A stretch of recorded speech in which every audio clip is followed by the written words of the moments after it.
नमस्कार दोस्तों, मैं डॉक्टर आकाश कोटनाला। इस लेक्चर में हम आहार चिकित्सा क्या है, आहार चिकित्सा का अर्थ एवं इसके महत्व के बारे में चर्चा करने वाले हैं।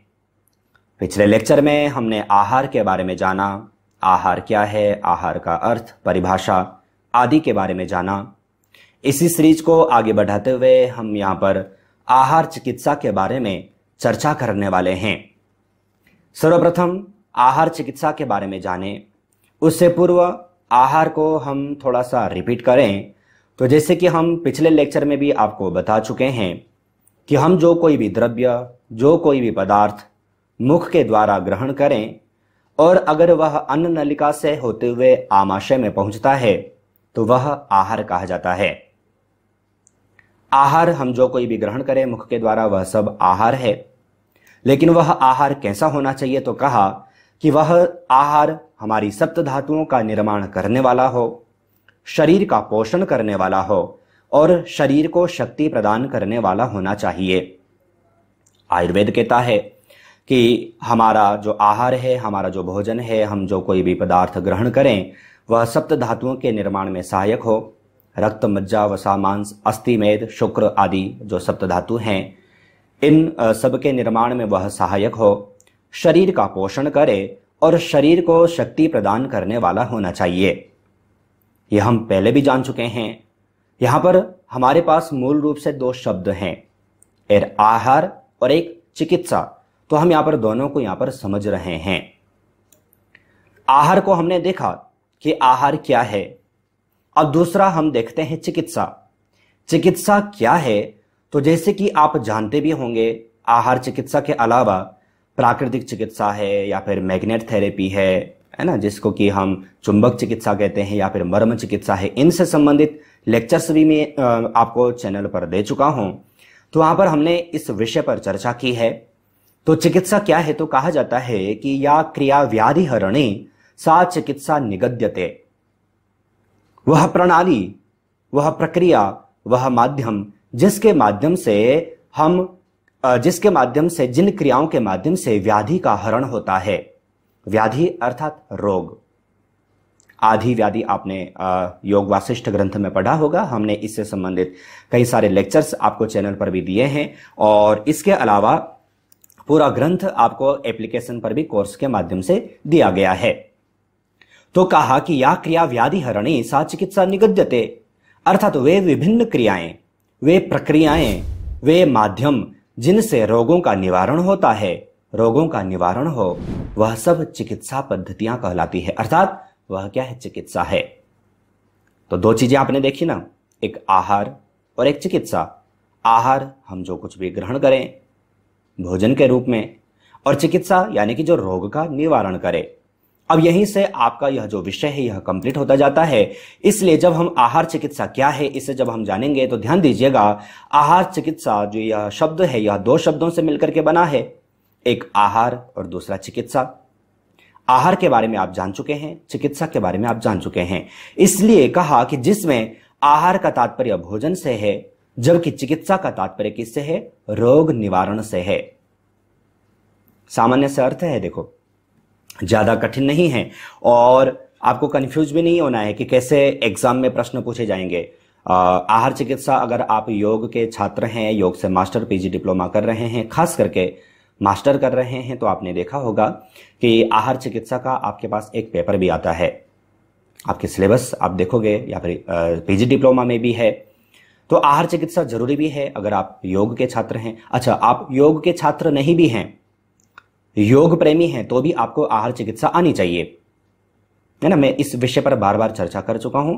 इस विषय को यहां पर रिपीट करने की मुझे अभी फिलहाल आवश्यकता नहीं लगती।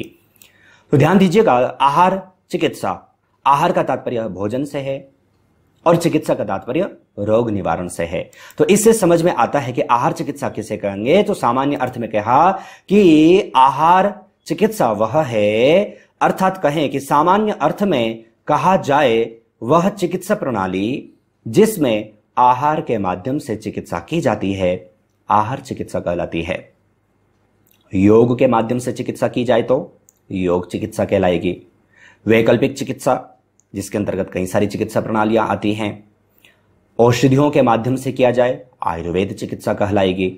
जल के माध्यम से, मिट्टी इत्यादि के माध्यम से चिकित्सा की जाए तो प्राकृतिक चिकित्सा कहलाएगी। मैग्नेट के माध्यम से किया जाए तो मैग्नेट थेरेपी कहलाएगी। मर्म दबा करके चिकित्सा की जाए तो मर्म चिकित्सा कहलाएगी। तो जितनी भी चिकित्सा प्रणालियां हैं जिनके माध्यम से हम चिकित्सा करें, वह क्या है, वह चिकित्सा प्रणाली कही जाती है। अगर हम आहार के माध्यम से चिकित्सा देते हैं तो यह हमारी आहार चिकित्सा कहलाएगी। आशा है आप आहार चिकित्सा क्या है इस विषय को अच्छे ढंग से समझ चुके होंगे। अब यहां पर इसके महत्व के ऊपर थोड़ा चर्चा करें। आहार चिकित्सा का महत्व क्या है, कैसे हमें इसका प्रभाव देखने को मिलता है, तो कुछ एक बिंदु यहां पर आपको दिए हैं। उससे पूर्व हम देखें, आहार चिकित्सा रोगी का पोषण स्तर उत्तम बनाए रखने में सहायता करती है। देखो, किसी भी व्यक्ति को कोई भी रोग हो, आप योग के माध्यम से अर्थात योग चिकित्सा दे रहे हैं, लेकिन उसके साथ साथ में खान पान का भी हमें ध्यान रखना आवश्यक है। इसलिए योग के साथ साथ में आपने देखा होगा, योग के जितने भी ग्रंथ हैं, घेरण संहिता, हठ प्रदीपिका या फिर श्रीमद् भगवद गीता ग्रंथ को ही क्यों ना देखें, वहां पर योगाभ्यासों के साथ साथ वहां पर आहार विहार के बारे में भी चर्चा की है। क्यों? क्योंकि ये हमारे लिए, एक योगी के लिए अधिक उपयोगी है। हमारा खान पान कैसा हो, हमारा रहन सहन कैसा हो, है ना। वहां पर हठ योग में तो पूरा इसी के ऊपर चर्चा की गई है। तो इसीलिए कहा कि एक योग चिकित्सक को आहार चिकित्सा भी आनी आवश्यक है। क्यों? क्योंकि कहा कि आहार चिकित्सा रोगी का पोषण स्तर उत्तम बनाए रखने में क्या है, सहायता प्रदान करती है। आप किसी व्यक्ति को योग चिकित्सा दे रहे हैं, लेकिन साथ साथ में अगर जो उसे आप आहार चिकित्सा भी देते हैं, तो जो रोग में जो लाभ अर्थात जो रोगी के रोग निवारण में जो लाभ प्राप्त होगा वह अधिक होगा। कोई किसी को डायबिटीज है और आप उसे योगाभ्यास दे रहे हैं, लेकिन उसके साथ साथ अगर आप उसे आहार चिकित्सा भी दे रहे हैं, उसके खान पान रहन सहन पर भी अगर जो आप ध्यान दे रहे हैं, तो लाभ अधिक होगा और जल्दी होगा। इसीलिए कहा कि यह इसका एक महत्वपूर्ण अंग है। कौन? आहार चिकित्सा। अब कुछ एक बिंदु यहां पर दिए गए हैं, उनके ऊपर हम चर्चा करें, उनको यहां पर देखें। प्रथम कहा कि शरीर प्रणालियों के समुचित कार्य को सुनिश्चित करना आहार चिकित्सा का एक महत्व है। आहार चिकित्सा क्या करती है? तो कहा आहार चिकित्सा शरीर में उपस्थित जो विषाक्त पदार्थ हैं, इनको खत्म करने व शरीर के समुचित कार्य हेतु विशेष पोषक तत्वों को बनाए रखने में सहायता करती है। तो जो आहार चिकित्सा है ना, हमारे इसका विशेष योग में अभ्यास कराया जाता है, योग में ध्यान दिया जाता है। तो आहार चिकित्सा क्या करती है कि ऐसे खान पान रहन सहन, अगर जो हमारे शरीर में कोई विषाक्त तत्व उपस्थित हैं, तो हम उन्हें खान पान रहन सहन के साथ साथ अन्य क्रिया पद्धतियों के माध्यम से उन्हें शरीर से बाहर कर सकते हैं। और इसके साथ ही जो हमारी जो आहार चिकित्सा है वह क्या करती है, हमारे शरीर को पोषक तत्वों को भी प्रदान करती है ना। किसी को प्रोटीन की ज्यादा आवश्यकता है तो ऐसे आहार का हमें सेवन करना चाहिए। किसी को कार्बोहाइड्रेट की ज्यादा आवश्यकता है तो उसे उस प्रकार का आहार देना चाहिए। किसी को मिनरल्स की ज्यादा आवश्यकता है तो उस प्रकार का आहार देना चाहिए। आगे हम इस विषय पर और अधिक चर्चा करेंगे, इस विषय को हम और अधिक जानेंगे, जहां पर आपके ये सारे विषय अच्छे ढंग से कंप्लीट हो जाएंगे। दूसरा देखें तो कहा कि भार की कमी अथवा अधिकता, किसी को अपना भार अधिक करना हो तो भी हम आहार चिकित्सा के माध्यम से कर सकते हैं, कम करना हो तो भी हम आहार चिकित्सा पर ध्यान दे सकते हैं। इस प्रकार का हम डाइट प्लान बना सकते हैं, डाइट चार्ट दे सकते हैं। तो कहा कि जो व्यक्ति अपना भार कम अथवा बढ़ाना चाहते हैं, वे ऊर्जा की मात्रा में कमी अथवा अधिकता करके शारीरिक भार में परिवर्तन ला सकते हैं। तो आहार चिकित्सा क्या करती है, हमारे भार में कमी अथवा अधिकता ला सकती है। इस प्रकार का हम डाइट प्लान बनाएं, इस प्रकार का हम डाइट चार्ट बनाएं, रोग के अनुसार हम डाइट प्लान बनाएं, तो वहां पर फिर हमें वो लाभ देखने को भी मिलता है। अगर किसी को वजन कम करना है तो भी सहायक है, बढ़ाना है तो भी सहायक है। तो यह भी इसका एक महत्वपूर्ण बिंदु है। तीसरा देखें, कहा ऊर्जा व एकाग्रता बढ़ाना।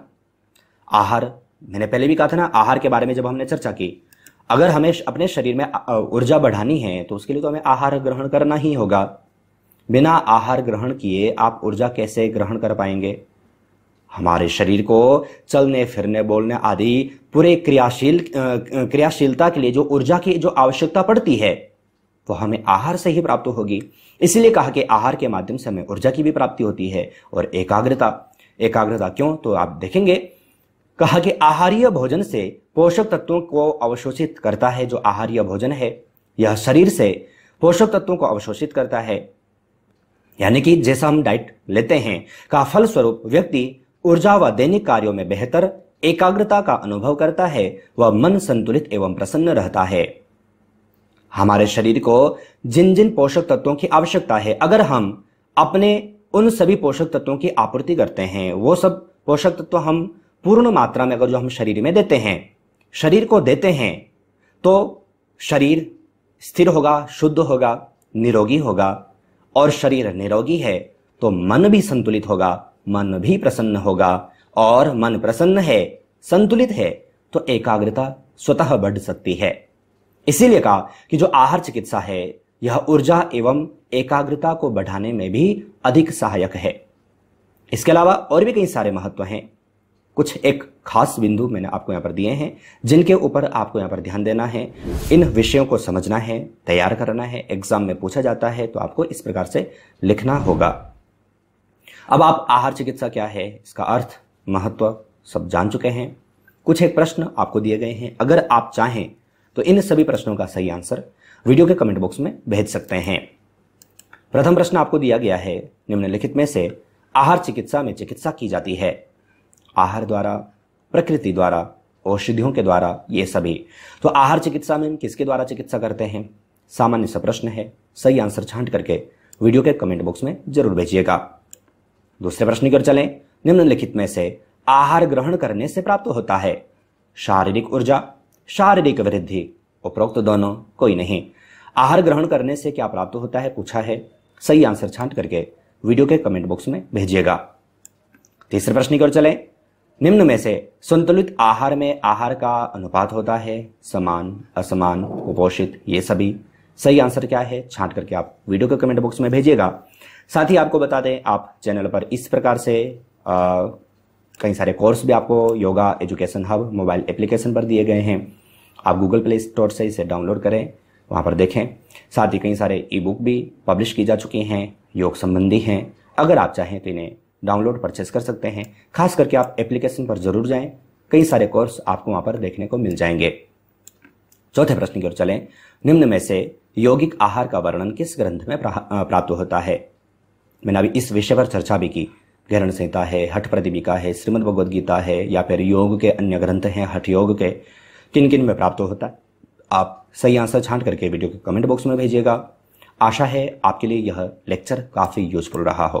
अगर यूजफुल था तो आप वीडियो को लाइक जरूर कर सकते हैं। इस लेक्चर में इतना ही। अन्य लेक्चर्स के साथ आप सभी से पुनः मुलाकात होगी, लेकिन तब तक आप अपना और अपनी फैमिली का बहुत ख्याल रखिएगा। बाय।